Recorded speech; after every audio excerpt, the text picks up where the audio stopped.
a home can be one of the scariest things a person ever does. There's tons of legal documents you have to sign. I mean, I've signed more papers buying our homes than I think I ever have in my entire life. And you have to sign a lot when you're in school too. I mean, your name has to be on everything, but it seems like your name has to be on everything 3 or 4 times when you're buying a house. And if you ask anybody, or most people, what their first thoughts are on buying a house, it's usually, I can't afford it, I don't have the money, it's too much, I don't want to look around. But for us, the decision to buy a house was based on a couple things. One, there was 4 of us, and trying to find a house big enough for 4 people that was in our budget was just not really feasible. I mean, we bought our house in 2012, and the people that were in our house were actually renting it, and they were paying over $900 a month to rent this house, and we bought it for a lot less than that a month. And that's with our escrow and everything like that together. But it's really something that you need to look into. Another reason that we bought our house was we were just tired of paying somebody and getting nothing in return. I mean, when you're renting a house, you can't, or if you're renting an apartment or a house or anything like that, you really can't change the paint colors, you can't change your countertops or flooring or anything like that unless the super or the owner says that it's okay, and most of the time they won't pay for it anyway, so you're putting that in there for them for free. So that's not really a bonus to you.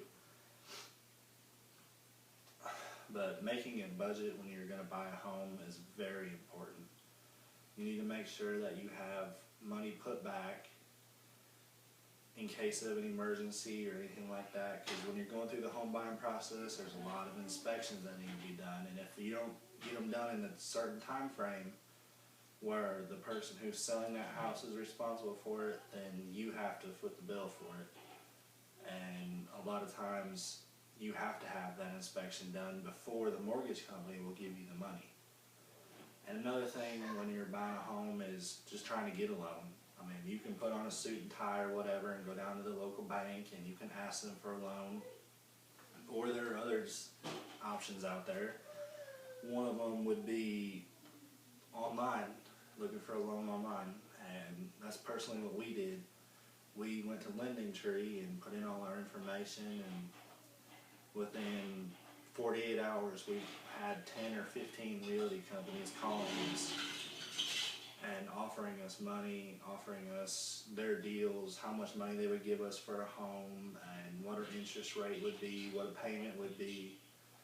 And from there we could really decide, you know, how much do we want to spend and what we could really look for. And the next step would be finding the realtor, and we actually had a buyer agent for us where we told her what we wanted in a home, you know, 3 bedrooms, 2 bath, a garage if possible, and that was really the way to go for us because it was the first time we had bought a home, so we didn't know all this little ins and outs. She really helped us.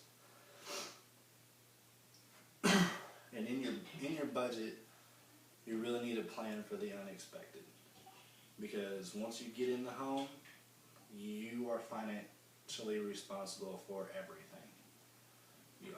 From the driveway out front, if it needs new gravel, if it needs to be repaved, to the roof, if it needs to be redone. Almost always when you move into a home, there's always something you want to change about it, whether it be the countertops or the flooring, or maybe the color of the walls in the bedrooms or the bathroom, whatever. Everything takes money and it adds up quick. So it's really important to have those budgets and to know what you can spend, when you can spend. And in that budget, you need to have emergency money. When we bought our home, we signed the papers on Monday, but the Friday before, I ended up actually getting laid off from my job. And we really had to step back and think. We could have walked away from it in the agreement. We could have walked away by losing employment, but we decided to stay with it because we found the house that we really wanted. It had more than what we were asking for, less than we could spend. So it was a win on both sides for us. So we really took a look at our budget and moved some things around, cut expenses to make it work. But in that, we also had to keep and make sure that we were keeping putting money back, because we bought the house in November, and I think it was about January or so, our heat and air unit went out. It died. It needed replaced. They had actually put an addition on the house and didn't upsize the unit, so it worked too hard and eventually quit on us right after we bought the house. So that was a huge blow for us, because anybody who's ever had to deal with one, they're about $5,000 to get a brand new unit installed and everything. But one of the things that we had as an agreement in our home was a home warranty for 1 year. And what that meant is if one of the major appliances went out, or if there was major structural damage or anything like that, the home warranty would pick it up and pay for it. So we ended up getting a brand new heat and air unit for, I think it cost us $60 for the service fee to come out. So that's my take on buying a home. Don't be scared up front. I mean, there's a lot of big numbers and legal documents that get thrown at you, but it can really benefit you in the long run, because you're paying on something that's eventually going to be yours, instead of paying somebody else to live in their property and you get nothing in return.